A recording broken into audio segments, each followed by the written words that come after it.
Terima kasih, moderator.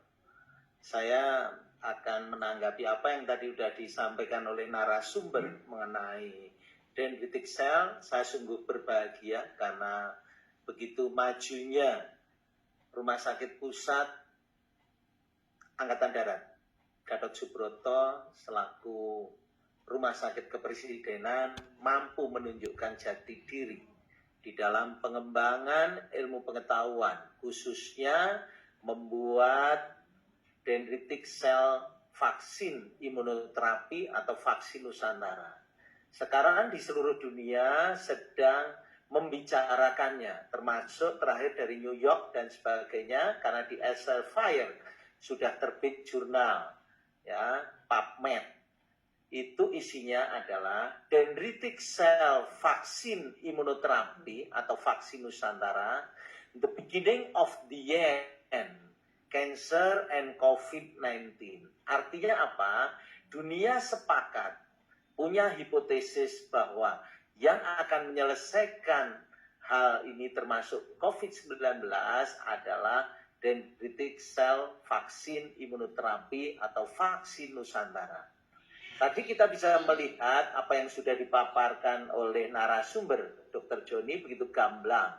Bagaimana perbedaan antara konvensional vaksin dengan vaksin yang berbasis dendritic cell atau yang kita sebut intervensional dan sebagainya. Karena kita melakukan intervensi di luar tubuh manusia.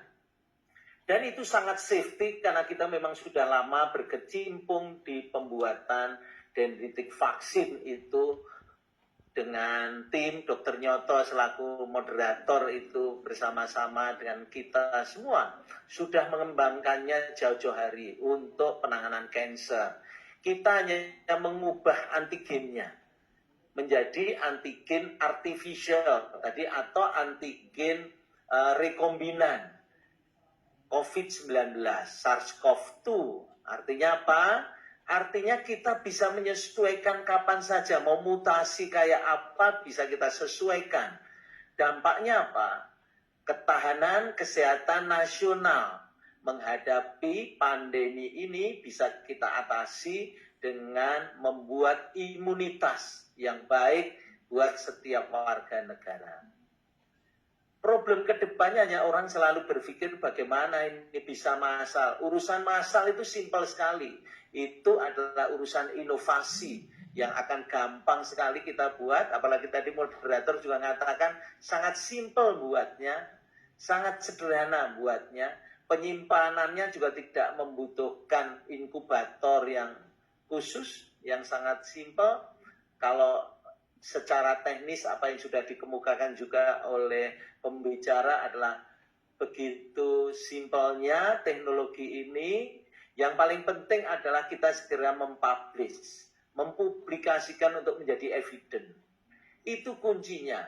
Tidak usah berdebat di bidang seolah-olah ini vaksinnya kayak apa, itu tidak penting. Nama itu juga sudah dunia katakan namanya sebagai dendritic cell vaksin imunoterapi. Kalau kita menyebutnya yang gampang di Indonesia ya vaksin Nusantara. Dan itu betul-betul karya yang memang sudah dirintis oleh TNI Angkatan Darat khususnya RSPAD Gatot Subroto. Kalau tidak salah kita 2015 sudah memulainya ya Mas Yoto ya. 2015 kita sudah memulainya, jadi bayangkan. Kita sudah punya teknologinya, kita tinggal mengembangkannya, dan kita bisa menjadi negara pertama di dunia yang mengembangkan dendritic cell vaksin imunoterapi yang dunia juga sudah menyetujui menjadi atau menghipotesiskan untuk menjadi the beginning of the end, mulai untuk mengakhiri COVID-19. Soal hipotesisnya nanti diterima, H0 itu diterima atau ditolak, itu tidak ada persoalan. Yang paling penting adalah kita buktikan dengan riset, dan kemampuan RSPAD ini di bidang riset sudah tidak meragukan lagi. Dan kita bersyukur teman-teman di RSPAD begitu sangat effort dan sangat sangat profesional untuk mengembangkannya. Saya sangat bangga pernah duduk di RSPAD dan saya akan terus bangga mengenang semua junior saya begitu bekerja sangat antusias, dipimpin oleh KRSPAD, dan saya yakin organisasi ini bisa mencetuskan solving atau pemecah permasalahan yang sekarang melanda dunia. Kalau tidak dimulai dari sekarang, kapan lagi? Kalau bukan kita yang memulai, siapa lagi? Menurut saya itulah yang harus kita gaungkan. Kalau secara teknis simpel, nanti kita bisa ajarkan semua. Ya Pak Nyoto ya, mengenai teknis pembuatan dendritic cell vaksin itu sangat mudah, sangat simpel, bisa diterapkan. Kebetulan saya dan juga teman-teman sebagian yang ada di sini sudah menjadi relawan, dan kita bisa merasakan efek imun yang kita peroleh dari vaksinasi Nusantara, produk kita sendiri, dan rasanya enak. Dan mudah-mudahan ini bisa memecahkan kebuntuan selama ini, meskipun sudah divaksin konvensional tidak ada masalah untuk divaksin Nusantara. Vaksin imunoterapi ini kalau dalam literatur dikatakan pengaruhnya adalah berpuluh tahun.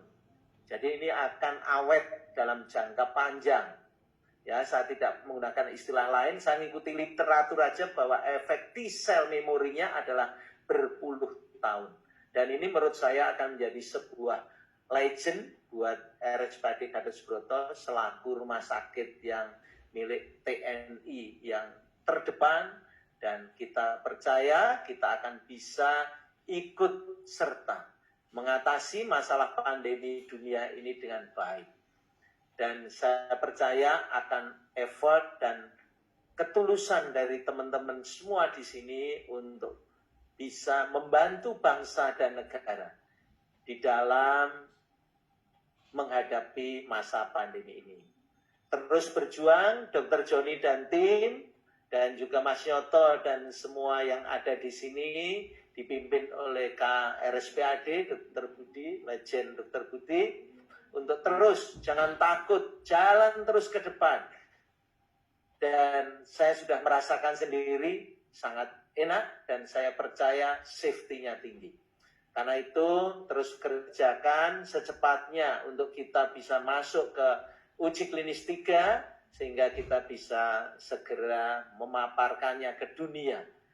Dan mudah-mudahan dari hasil yang sebelumnya uji klinis 1 dan 2, kita akan segera publikasikan secara internasional, dan mudah-mudahan diridhoi oleh Tuhan Yang Maha Kuasa, dan kita semua diberkahi di dalam berjuang mengatasi pandemi bersama-sama dengan rakyat, bangsa, dan negara, dan juga bersama umat manusia di dunia. Sekian dan terima kasih. Waktu saya serahkan kembali ke moderator.